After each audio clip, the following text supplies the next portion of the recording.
Magandang araw mga boss, ito nga pala ang Flytech USA Professional Tools. O ikaw na may motor ka, alagaan mo yung motorsiklo mo. Huwag kang siga gamit lang. Yung mga basic maintenance kailangan alam natin yan. Ito yung specification nya, 1/2 socket, 8mm hanggang 24mm. Ba't ko nga ba ito sinishare sa'yo?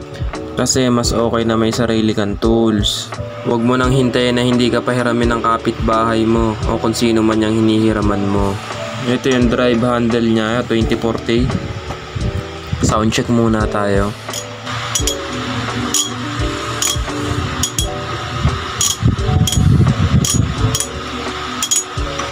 At saka meron siya na extension bar.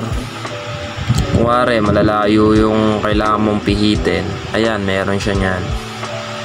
Ito na yung sign para bumili ka nito, para hindi ka na manghiram dyan sa kapitbahay mo o sa kapatid mo, kasi iba talaga pag may sarili kang tools. Kasya to sa mga compartment ng motor nyo.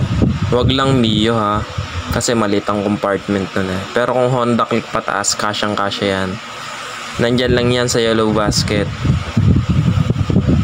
Alagaan mo yung motor mo kasi panigurado aalagaan ka rin yan, lalo na pag may mga long ride ka.